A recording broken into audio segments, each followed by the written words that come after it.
남편이 세상을 떠난 지 10년, 자식들은 점점 윤경과 거리를 두기 시작했다.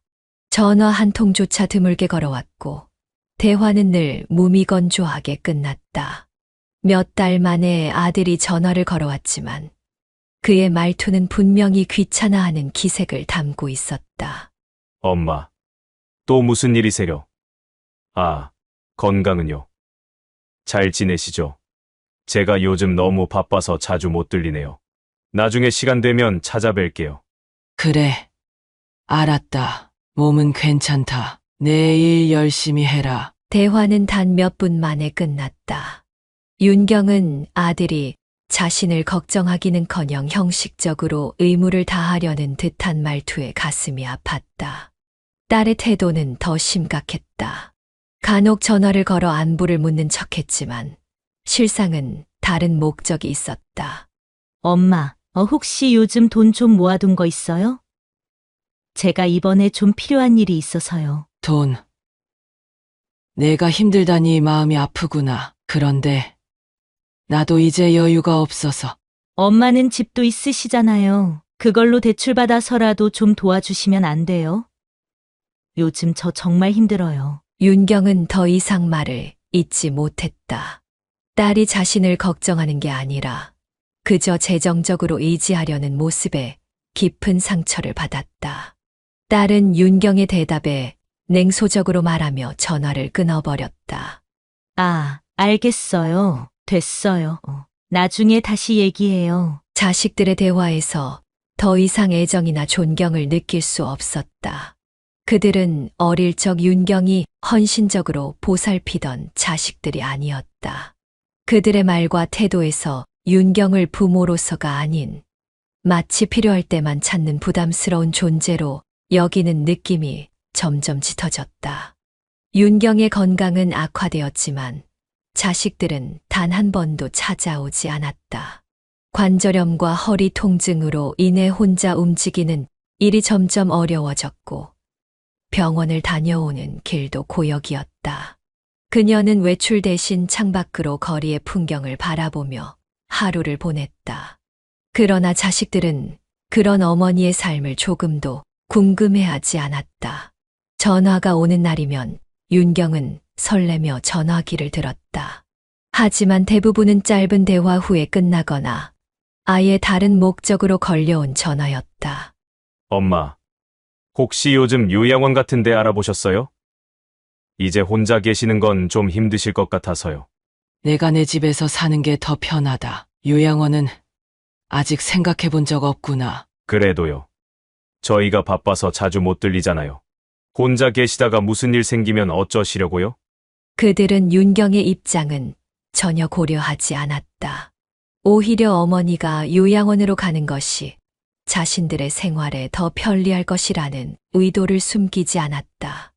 윤경은 자식들이 더 이상 자신을 필요로 하지 않는다는 사실을 깨달았지만 그들의 태도에서 느껴지는 무관심과 냉혹함은 그녀를 더욱 고립시켰다.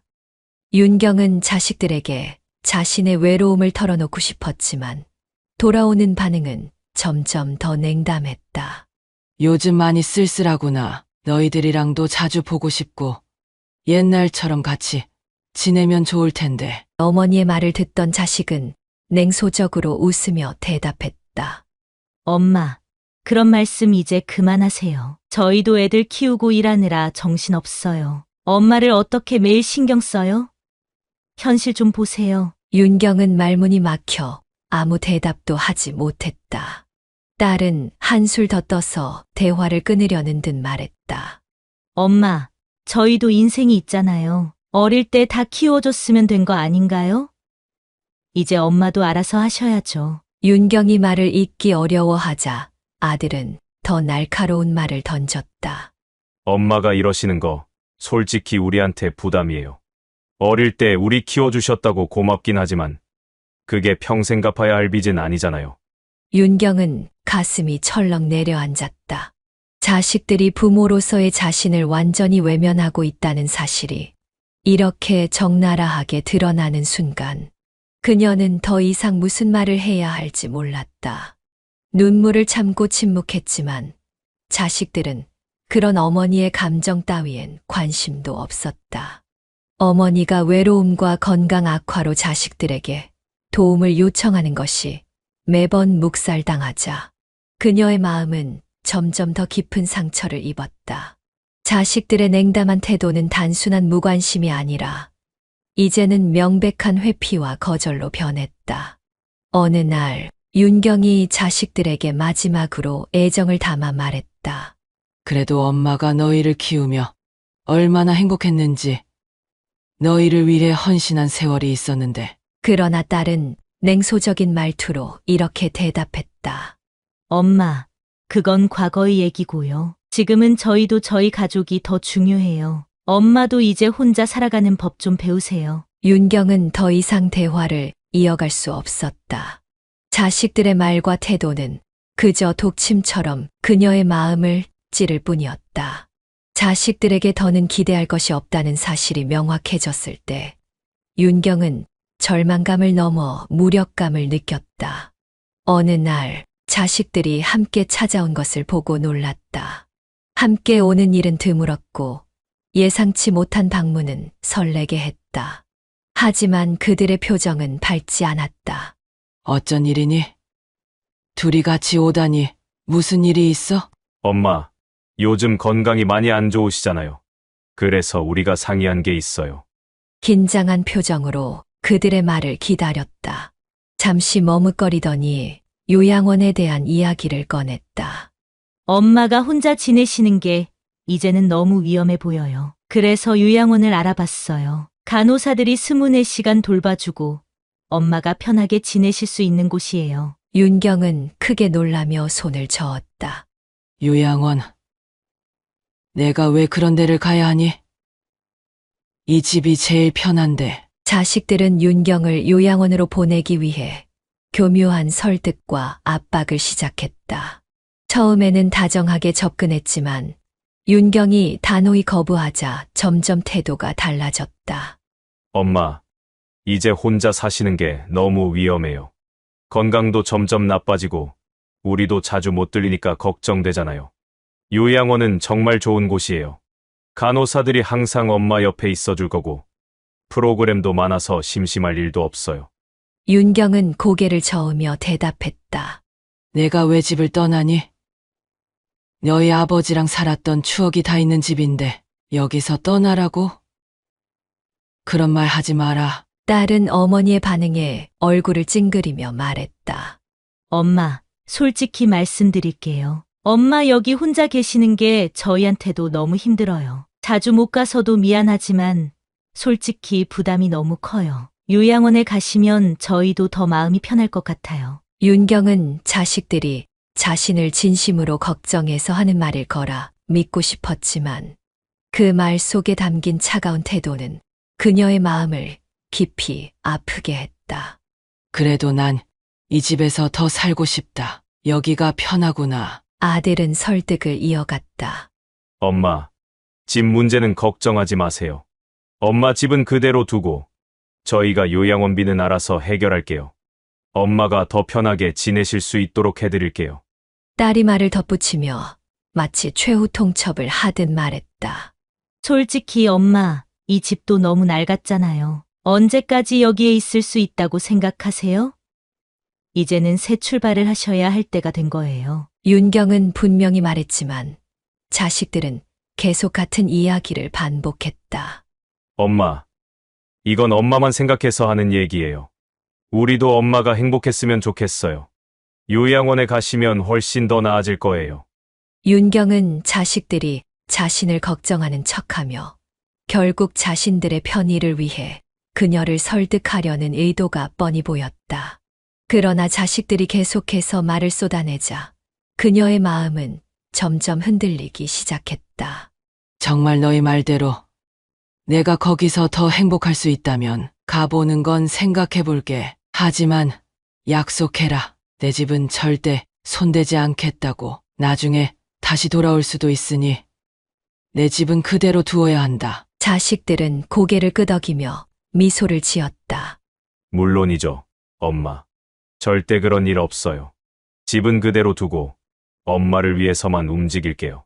윤경은 자식들의 말을 듣고 한 번 더 믿어보기로 했다.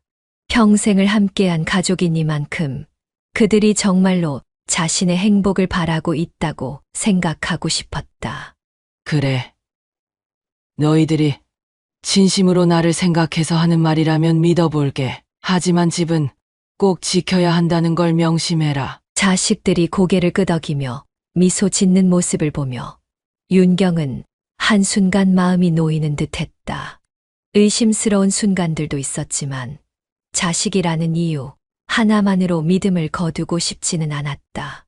며칠 후 자식들과 함께 차를 타고 요양원으로 향했다. 차 안의 분위기는 어색했고 마음은 무거웠다. 차창 밖으로 스쳐 지나가는 풍경을 바라보며 자식들이 자신을 위해 최선을 다하고 있다고 믿고 싶었다. 도착한 요양원은 사진과는 다르게 삭막하고 차가운 느낌을 풍겼다. 텅 빈 방 안에서 낯선 침대와 가구를 보며 고개를 떨구었다. 자식들은 윤경의 짐을 요양원 방으로 옮긴 뒤 서둘러 떠날 준비를 했다. 엄마, 여기 정말 좋아요. 적응하시면 훨씬 편하실 거예요. 곧 또 올게요. 그러나 자식들의 표정에는 진심이 느껴지지 않았다. 윤경이 서운한 마음에 마지막으로 말했다. 꼭 자주 와야 한다. 엄마가 너희들 얼굴을 못 보면 너무 힘들 거야. 딸은 애써 미소를 지으며 대답했다. 그럼요, 엄마. 걱정 마세요. 하지만 자식들은 그 말을 하자마자 뒤돌아서 차에 올라타 버렸다. 창문 밖으로 멀어지는 자식들의 모습은 윤경에게 더 큰 외로움을 안겼다. 요양원의 첫날 밤, 윤경은 낯선 침대에 누워 깊은 한숨을 내쉬었다. 모든 것이 낯설고 차가웠다. 복도에서 들려오는 직원들의 발소리는 불편하게 그녀의 귀를 때렸고 새하얀 천장이 감옥처럼 느껴졌다. 내가 여길 왜 와야 했을까? 윤경은 끝없는 의문 속에서 잠을 이루지 못했다. 며칠 후 윤경은 요양원 직원들과의 대화에서 불편함을 느끼기 시작했다. 직원들은 친절한 듯 행동했지만 그녀를 억지로 입원실로 보내려는 의도를 숨기지 못했다.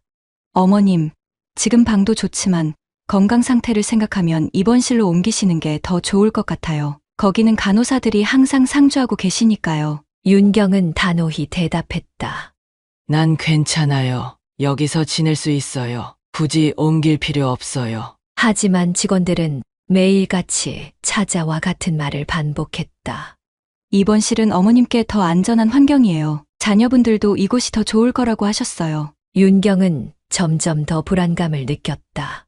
자식들이 정말로 자신을 위해 이런 결정을 한 것인지 아니면 다른 속셈이 있는 것인지 의심이 들기 시작했다. 어느 날 윤경은 복도에서 직원들이 나누는 대화를 엿듣게 되었다. 그 방 말이야. 어르신 자녀분들이 요양원비를 점점 줄이고 있다던데. 이번에 입원실로 보내기로 한 거 맞지? 응, 맞아.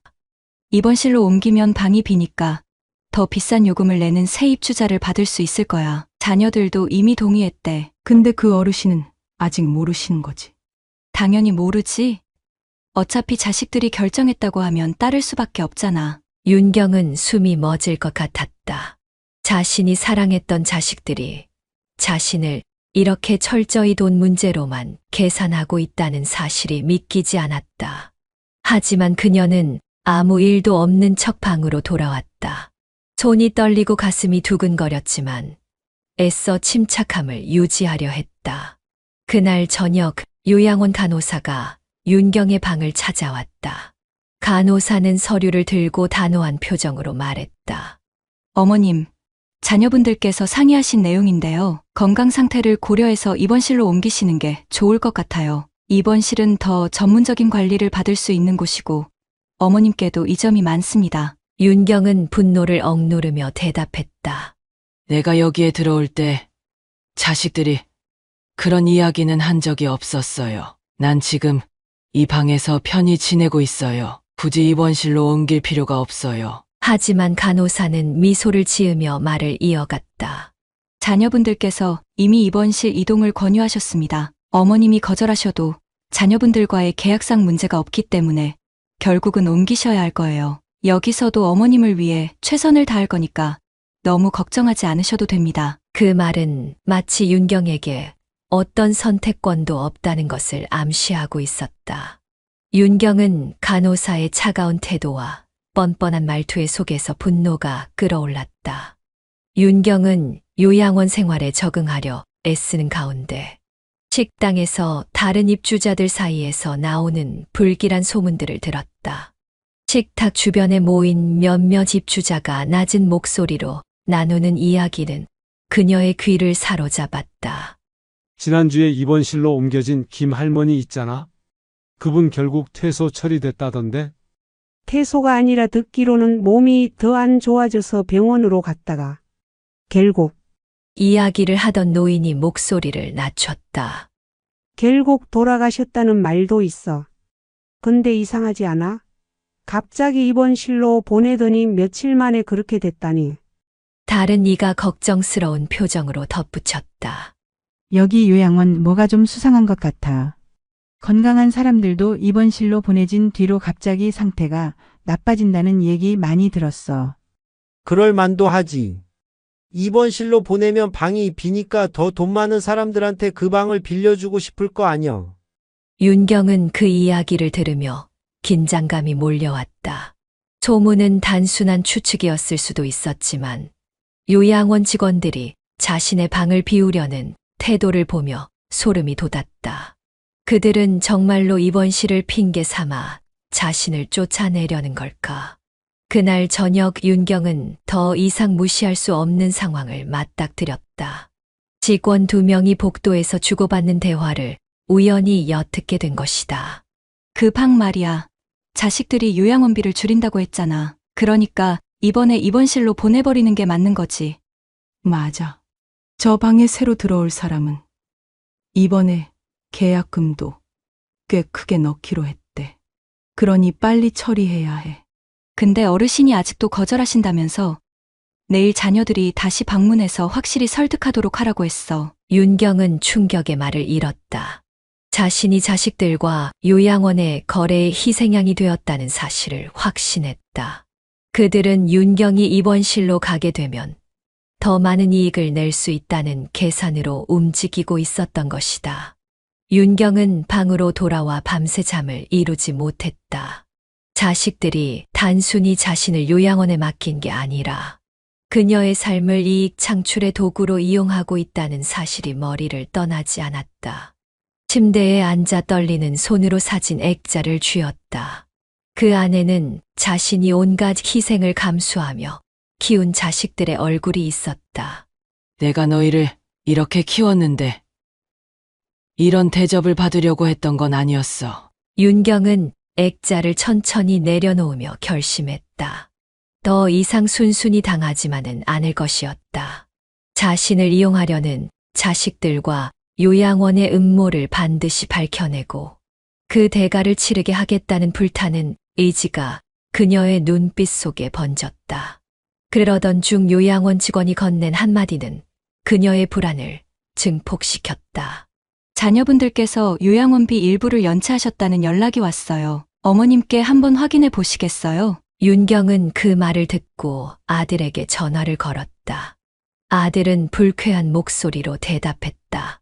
엄마, 갑자기 왜 그런 걸 물어? 요양원비는 우리가 알아서 내고 있으니까 신경 쓰지 마세요. 하지만 연체됐다고 하던데 무슨 일이 있는 거야? 아들은 잠시 머뭇거리더니 뻔뻔한 어조로 답했다. 엄마, 요양원비도 비싸고 솔직히 엄마 혼자 지내시는데 그렇게 큰 방은 필요 없잖아. 그래서 방을 옮기거나 비용을 줄일 방법을 찾고 있는 거예요. 윤경은 아들의 말에 충격을 받았다. 너희가 내 돈으로 요양원비를 내는 줄 알았는데 내 아버지가 남긴 돈을 그렇게 쓴 거 아니었니? 왜 너희가 더 줄이겠다는 거야? 그러나 아들은 태연하게 말했다. 엄마도 아시잖아요. 우리도 생활이 빡빡해요. 어쨌든 입원실로 옮기시면 비용도 절약되고 엄마도 더 안전하실 거예요. 이건 우리 모두를 위한 거예요. 윤경은 더 이상 대화를 이어갈 수 없었다. 자식들에게 더는 의지할 수 없음을 깨달은 그녀는 말없이 전화를 끊었다. 며칠 후 윤경은 우연히 요양원 직원들의 대화를 엿듣고 모든 음모를 알게 되었다. 그 방, 이제 입원실로 옮기면 되겠죠? 네. 자녀분들이 이미 동의하셨고, 계약서도 새로 쓰겠다고 했습니다. 새 입주자는 2배의 요양원비를 낸다고 하더라고요. 좋아요. 어르신은 반대하실 테지만 결국 자녀분들 말에 따를 수밖에 없으실 겁니다. 윤경은 몸이 떨리는 것을 느끼며 방으로 돌아왔다. 자식들이 요양원과 결탁해 그녀를 입원실로 보내고 방을 다른 사람에게 비싼 가격으로 넘기려 한다는 사실을 알게 된 것이다.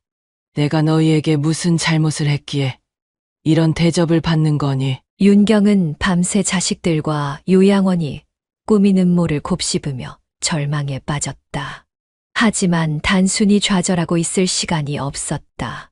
그녀는 이 상황에서 벗어나기 위해, 그리고 복수를 위해 스스로 싸우기로 결심했다. 윤경은 요양원에서 지내는 동안 자신과 비슷한 처지의 노인 정수라는 남성을 알게 된다.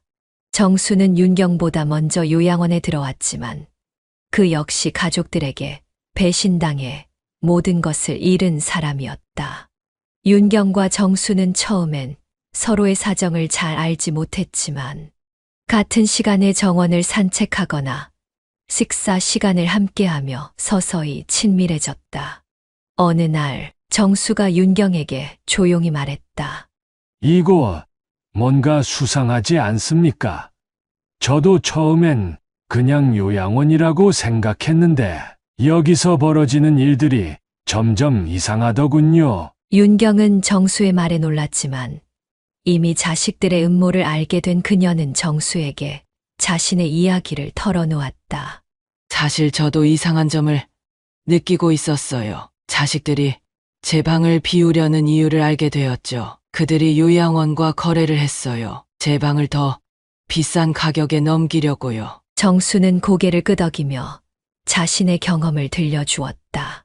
저도 처음엔 자식들이 저를 위해 이곳에 보냈다고 믿었어요. 하지만 나중에 보니 그들은 제 재산을 빼앗아 가려고 했더군요. 제 이름으로 된 부동산을 몰래 처분하고 결국 제가 여기로 밀려난 겁니다. 두 사람은 서로의 이야기를 들으며 자신들이 같은 운명에 처해 있다는 사실을 깨달았다.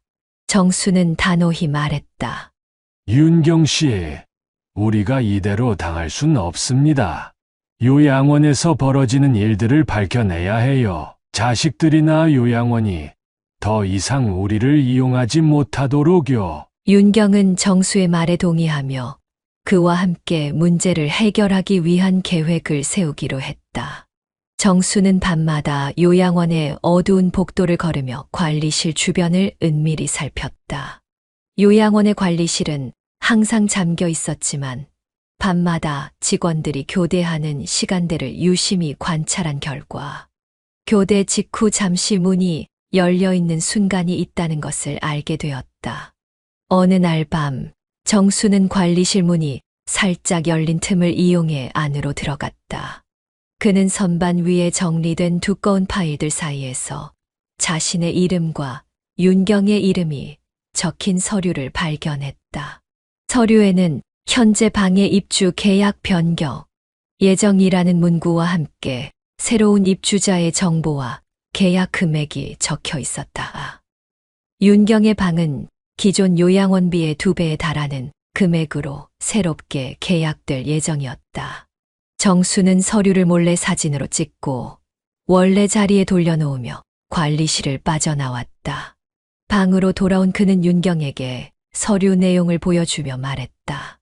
이것 보세요. 당신의 방이 이미 다른 사람에게 넘겨질 준비가 다 되어 있습니다. 계약서에는 당신의 자녀들이 동의했다는 내용까지 포함되어 있군요. 윤경은 서류 내용을 확인하며 손을 떨었다. 정말 자식들이 나를 이렇게 철저히 배신했단 말이에요? 이건 그냥 돈벌이에 지나지 않네요. 윤경은 정수와 함께 요양원 직원들의 일상적인 대화를 엿들으며 추가적인 정보를 모았다. 정수는 직원들이 자주 담배를 피우는 뒷마당의 벤치를 관찰 장소로 삼았다. 어느 날 윤경과 정수는 직원 2명이 담배를 피우며 나누는 대화를 들었다. 이제 곧 그 방도 비워지겠지. 자녀들이 워낙 강하게 요구했잖아. 맞아. 그리고 그 방세 입주자는 꽤 괜찮은 금액을 낸다고 하더라. 이건 원장님도 대박이라고 하시던데. 어르신이 반대하면 어쩌지? 반대? 그런 건 상관없어. 자녀들이 동의했으면 끝이야. 어차피 본인들은 선택권이 없잖아. 윤경은 대화를 엿듣는 동안 손을 꽉 쥐었다. 이건 범죄예요. 자식들이나 요양원 모두 나를 협박하고 있었던 거예요. 정수는 그녀의 어깨를 다독이며 말했다. 맞아요. 하지만 우리가 이 대화를 녹음했으니 이제 그들에게 반격할 수 있습니다. 정수는 휴대폰 녹음 기능을 활용해 대화 내용을 철저히 기록해 두었다. 윤경과 정수는 다른 입주자들에게도 자신들의 상황을 슬쩍 이야기하며 요양원에서 벌어진 비슷한 사례가 있는지 물었다. 그 과정에서 한 노부인은 자신 역시 비슷한 일을 겪었다고 털어놓았다. 저도 자식들이 갑자기 저를 입원실로 보내야 한다고 했어요. 이상한 점은 자식들이 한 번도 저를 방문하지 않았는데도 요양원에서는 자식들이 요청했다고 하더군요. 혹시 방 계약이나 요양원비에 관한 이야기를 들으신 적 있나요? 글쎄요, 근데 요양원비가 많이 올랐다고 들었어요. 원장님이 새 입주자들한테 받는 돈이 높아져서 그렇다더군요. 윤경과 정수는 노부인의 말을 통해 요양원에서 자주 벌어지는 패턴을 깨달았다. 자식들의 요청을 빌미로 노인들을 입원실로 보내고 방을 더 높은 금액에 새로운 입주자들에게 계약하는 것이 요양원의 수익 모델이었다. 정수는 요양원에서 오래 일해온 직원 중 한 명인 간호사 수진에게 접근하기로 했다. 수진은 다른 직원들보다 비교적 친절했고 입주자들에게 따뜻하게 대하는 태도로 유명했다. 정수는 수진이 신뢰할 만하다는 판단하에 그녀에게 조심스럽게 말했다. 수진 씨, 제가 부탁 하나만 드리고 싶어요. 저희 방과 관련된 계약서나 CCTV 기록을 확인해 주실 수 있나요? 뭔가 이상한 일이 벌어지고 있는 것 같아서요. 처음에 수진은 당황한 듯 했지만 정수와 윤경의 이야기를 들은 후 고민 끝에 동의했다. 사실 저도 요양원에서 이상한 점을 느꼈어요. 입원실로 옮기라는 요청이 갑작스럽게 오는 경우가 많았거든요. 알겠습니다. 제가 조용히 알아볼게요. 수진은 며칠간 비밀스럽게 자료를 확인한 뒤 계약서와 관련된 요양원의 내부 메모를 가져왔다.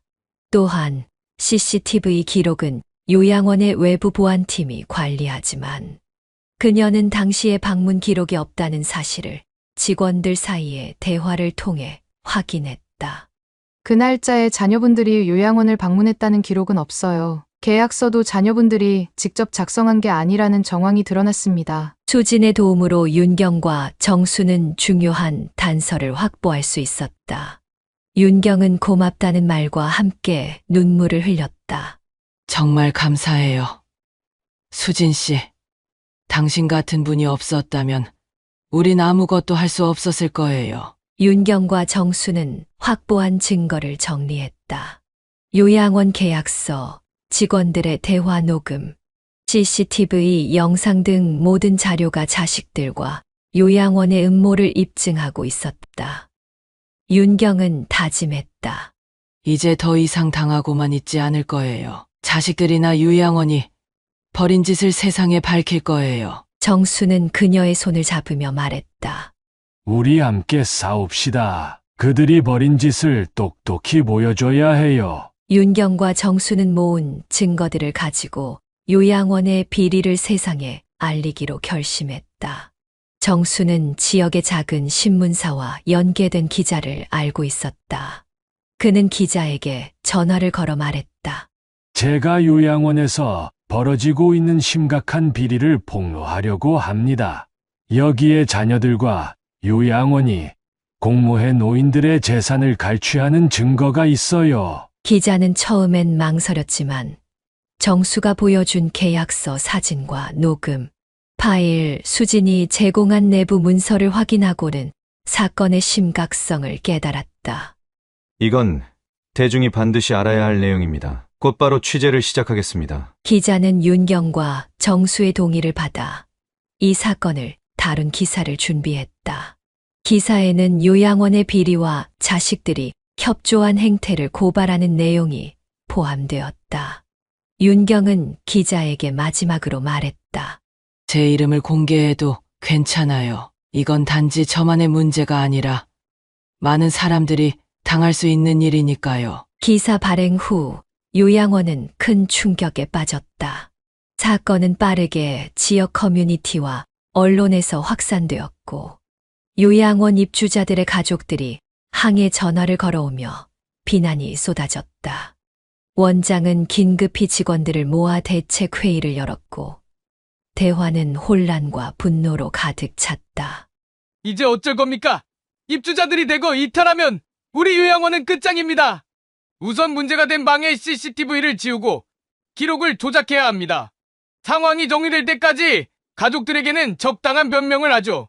원장은 점점 심각해지는 상황 속에서 한 가지 대책을 떠올렸다. 윤경을 압박해 기사를 철회하도록 만드는 것. 그는 윤경을 호출해 직접 이야기를 나누기로 했다. 다음 날 윤경은 요양원의 원장실로 불려갔다. 원장은 평소와는 다른 온화한 표정을 짓고 있었다. 그는 윤경에게 차를 권하며 말했다. 어르신, 여기까지 오시느라 힘드셨죠? 제가 직접 모셔왔어야 했는데 바빠서 죄송합니다. 윤경은 그의 가식적인 태도에 속지 않고 단호하게 대답했다. 무슨 일이신지 아시잖아요. 제가 공개한 일이 불편하셨나 보죠? 원장은 억지로 웃으며 말을 이어갔다. 어르신, 저희가 뭐 잘못한 게 있나요? 오히려 입주자분들을 위해 항상 최선을 다하고 있는데 이런 오해가 생기니 안타깝습니다. 윤경은 그를 날카로운 눈빛으로 응시하며 말했다. 오해라니요? 내 재산을 뺏으려고 한 건 사실 아닌가요? 계약서도 조작했잖아요. 원장은 순간적으로 미소를 거두며 목소리를 낮췄다. 저희 입주자분들은 다들 건강과 안락을 위해 요양원에 오시는 겁니다. 어르신도 여기서 오래 계셨으니 아시잖아요. 그런데 이렇게 저희를 공격하면 어르신에게도 좋을 건 없을 겁니다. 윤경은 그의 말이 협박이라는 것을 깨달았지만 흔들리지 않았다. 좋을 게 없다고요? 그러면 당신들은 어쩔 건데요? 원장은 차가운 표정을 지으며 말했다. 어르신이 그 기사를 철회하면 저희는 입원실로 보내겠다는 요청을 당장 취소하겠습니다. 게다가 다른 입주자분들께도 더 나은 환경을 제공할 수 있도록 조치를 취할 겁니다. 윤경은 그의 말을 듣고 비웃으며 대답했다. 철회요? 그게 당신들이 내놓을 대책입니까? 이미 많은 사람들이 진실을 알았어요. 당신들이 아무리 입을 막으려 해도 소용없어요. 원장은 이제 완전히 태도를 바꿨다. 그는 윤경에게 직접적으로 위협을 가하기 시작했다. 어르신, 이걸 모르시나 본데 요양원의 기록과 CCTV는 저희가 관리합니다. 만약 여기서 더 소란을 피우시면 다른 입주자들과 가족들에게 어르신이 요양원의 규칙을 위반했다고 알릴 겁니다. 그런 소문이 퍼지면 어르신 입장이 곤란해질 수도 있어요. 윤경은 더 이상 참을 수 없었다. 그녀는 자리에서 벌떡 일어나 원장을 향해 말했다. 규칙을 어겼다고요? 그렇게 나올 줄 알았어요. 그래서 제가 준비한 게 있습니다. 그녀는 정수와 함께 준비한 녹음기를 꺼내 테이블 위에 올려놓았다. 원장은 그 순간 얼어붙었다. 윤경은 미소를 지으며 말했다. 이 안에 당신들이 계약서를 위조한 증거가 들어있어요. 그리고 입주자들의 재산을 착취하려던 이야기도 녹음되어 있죠. 이제 경찰이 들으면 알겠네요. 원장은 얼굴이 창백해지며 황급히 태도를 바꾸려 했다. 어르신, 그건 오해입니다. 혹시 제가 잘못 말씀드렸다면 죄송합니다. 우리가 잘못했다는 증거가 없을 수도 있지 않습니까? 윤경은 비웃으며 말했다. 그걸 경찰이 확인하게 할게요. 더 이상 당신들과 대화할 필요가 없겠네요. 윤경은 원장의 사무실을 떠나며 마음속으로 다짐했다.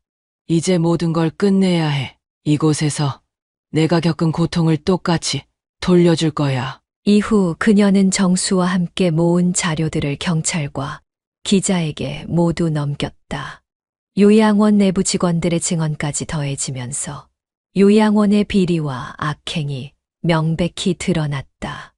원장과 고위 직원들은 언론의 비난을 피할 수 없었고 내부 조사가 시작되었다. 윤경이 언론을 통해 요양원의 비리와 자식들의 공모를 폭로한 기사가 발행된 뒤 자식들은 거센 비난에 휩싸였다. 직장 동료들과 주변 사람들이 기사를 읽고 수군거렸고 소셜미디어에는 불효자라는 댓글이 쏟아졌다. 그런 상황에서도 자식들은 자신들의 잘못을 인정하지 않고 오히려 어머니를 원망하기 시작했다. 아들은 윤경에게 전화를 걸어 격앙된 목소리로 말했다. 엄마, 대체 왜 이러세요?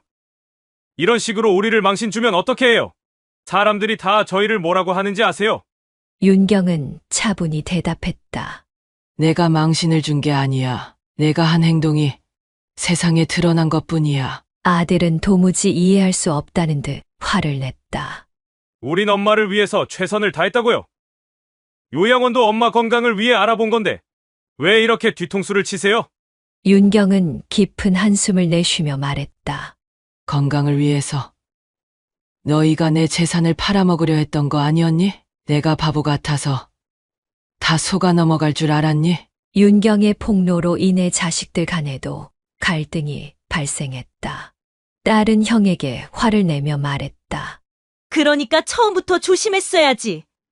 왜 그런 허술한 계약서를 준비해서 이런 사단이 나게 만들어? 아들은 답답하다는 듯 반박했다.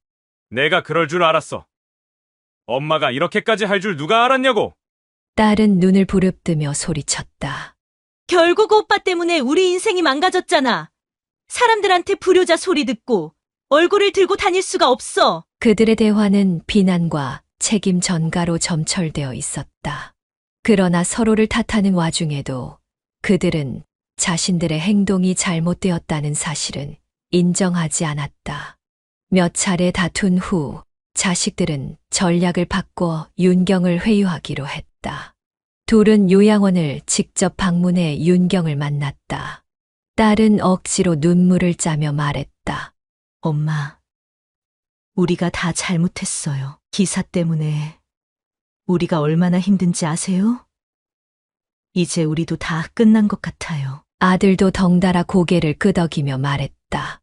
엄마, 제발 기사를 철회해 주세요. 우리가 잘못했으니까 이대로 끝내자고요. 윤경은 그들의 가식적인 태도를 단번에 알아챘다. 그녀는 차가운 눈빛으로 대답했다. 내가 잘못했다고?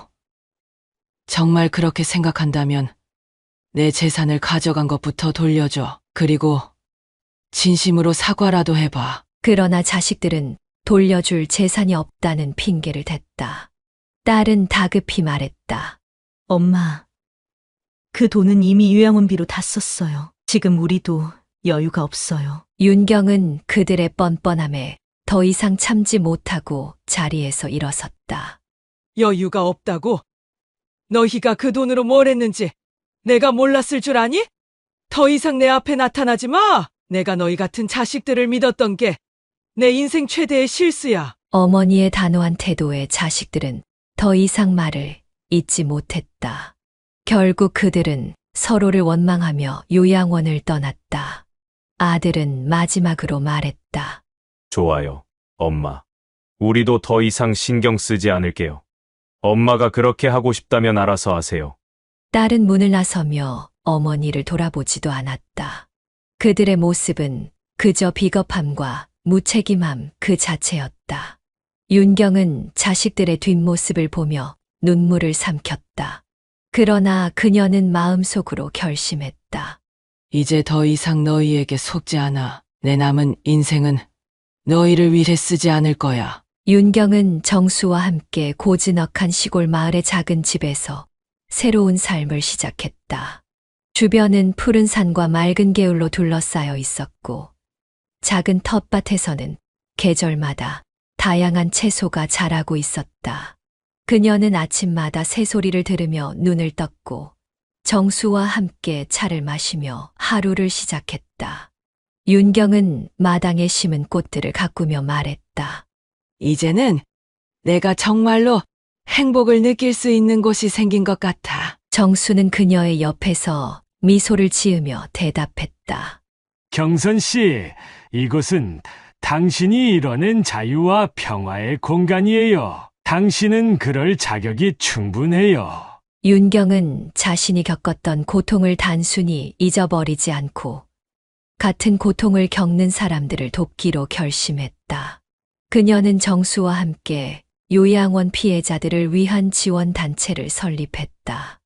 이 단체는 법률 상담부터 재산 보호, 요양원 선택에 대한 조언까지 다양한 도움을 제공하며 빠르게 성장했다. 그녀는 단체의 첫 회의에서 말했다. 우리는 어르신들이 더 이상 소외되고 착취당하지 않도록 싸울 겁니다. 제가 했던 선택이 많은 분들에게 희망이 되었으면 좋겠어요. 이 단체는 윤경의 이름과 함께 사회적으로 큰 반향을 일으켰고, 그녀의 이야기는 언론에서도 널리 소개되었다.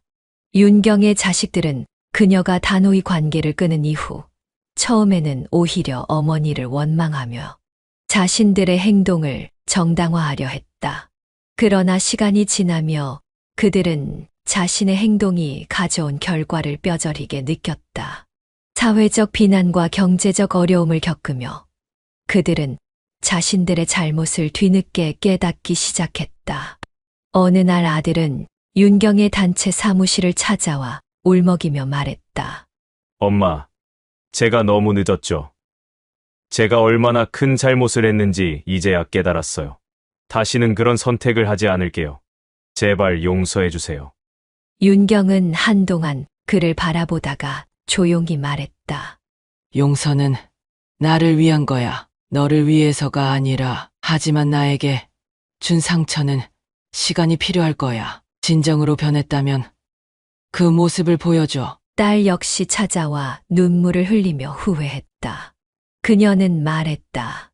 엄마, 정말 미안해요. 다시는 엄마를 실망시키지 않을게요. 너무 어리석었어요. 윤경은 차가운 표정을 풀고 조용히 대답했다. 너희가 변하겠다면 그 모습을 오래도록 보여줘. 그게 너희가 할 수 있는 유일한 방법이야. 윤경은 자식들의 태도 변화를 보며 복잡한 감정을 느꼈다.